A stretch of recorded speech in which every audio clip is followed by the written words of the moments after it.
renewable energy development in California. This is a big issue in California.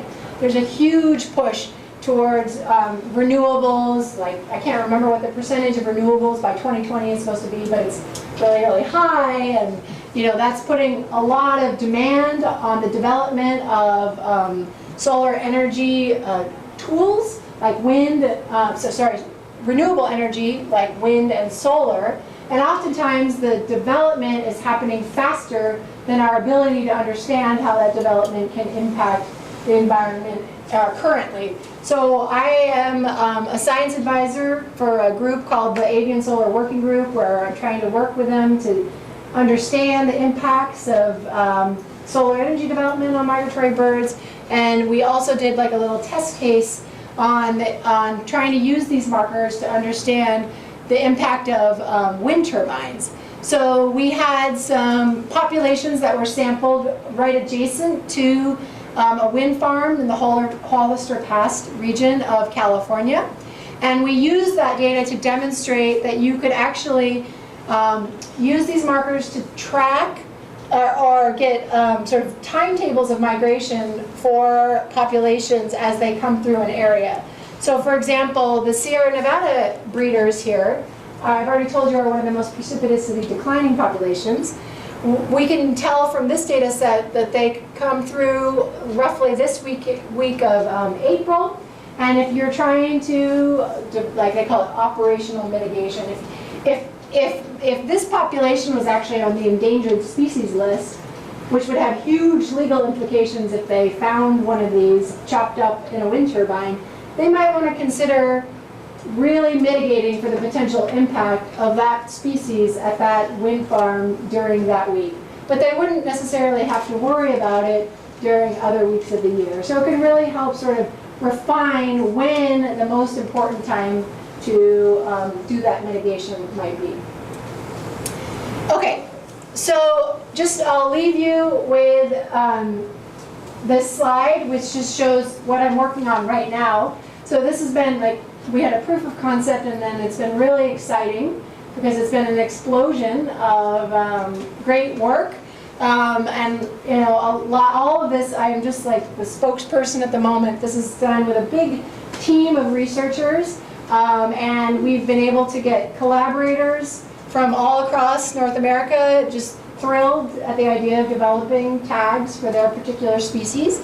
So this represents just a snapshot of some of the taxa that we're working on.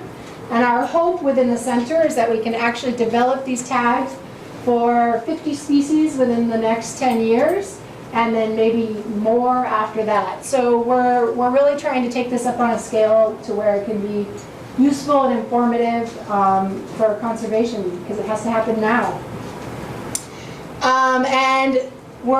This is just a little tidbit about now we're actually starting all of this by creating draft genomes. And we've created genomes for these two, and that's going to help with some of our downstream analysis. So today I've told you about how genomic tags provide high-resolution, reliable, and a cost-effective means of attaining location information from all banded birds. And that we're hoping to begin creating these maps for many, many species of migratory birds by working with banding stations and collaborations on an international scale. And our hope is that the resulting information will be used to inform migrant stopover ecology, drivers of population trends, and mitigate renewable energy development in California and beyond. So with that, I'd like to thank my collaborators and thank Emily for inviting me, and I'm happy to take any questions.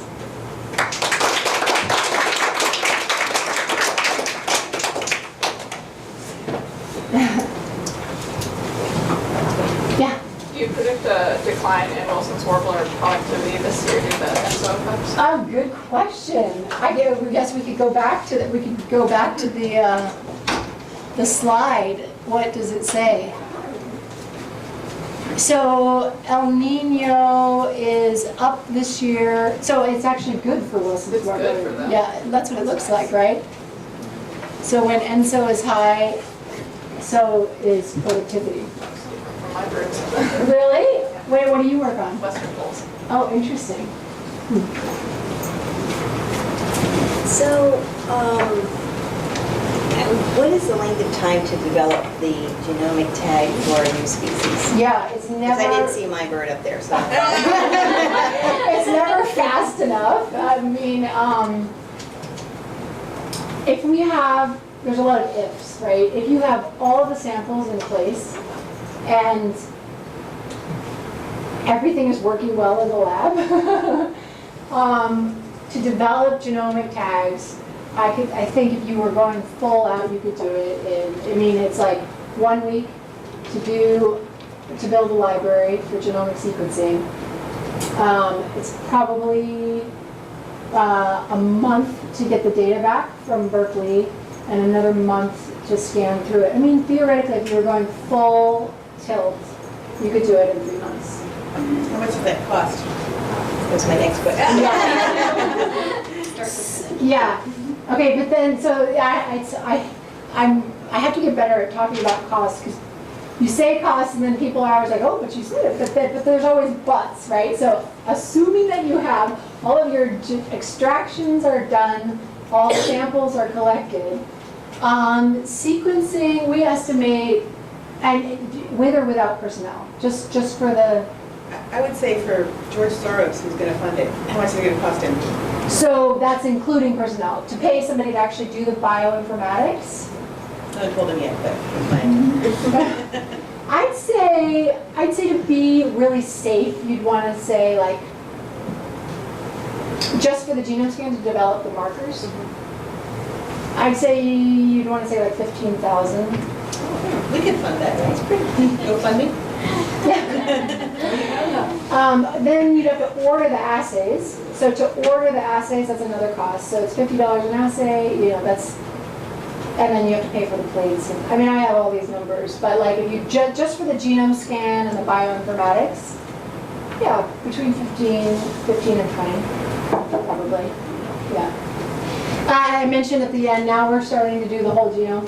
So the reason why we do that is because if you have the whole genome, we only do one individual whole genome, but it really helps you get a lot more information about the genes that your SNPs are sitting in. So at first we were really not caring, and then we realized like, oh my God, there's so much cool information in here that we can really get at about, okay, well these SNPs are different for a reason.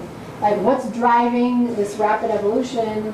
You know, we're talking probably about targeting SNPs that are under selection, probably linked to some sort of climate differences. And if you have that sort of whole genome data, you can really start getting more from the data. So we're adding that layer in for one of the species within each kind of group. So like a warbler, what are we doing now? Yeah, how do you select the species that you Yeah, this is another thing. I mean, species selection is really, really hard. Because everybody has their species that they want done. Right now, we focused on willow flycatcher because it's currently, the southwestern willow flycatcher is on the endangered species list, but it's been petitioned for delisting. There's a legal suit going on right now to delist it, but they don't have good genetic information. They don't have this level of genetic information. So we're trying to get that done fast so that it can inform that, because right now they're delisting saying, well, the Southwestern is no different from anything else. So that was an easy sell. Yellow warbler was actually because we actually have gotten a lot of funding from donors, and that one was like, this guy was like, I really like yellow warblers. They're like, okay. 7 weeks. Yeah, exactly. All of a sudden that just raised right to the top of the list. Yeah. So that was, he has them in his backyard. He wants to help, and great. So yellow, and painted buntings. Again, it's one that has like a number of different sort of conservation threats. It's part of the pet trade. So there's poaching. Yeah. So that. And plus we had collaborators that have been working on painted buntings for decades that, had the samples all in hand. Swainson's thrush was the subject of my PhD thesis. And American kestrels, that's been a really fun project. That's like, that is just a really charismatic species that gets a lot of people excited, and we need that. We need to get people excited about doing this conservation work.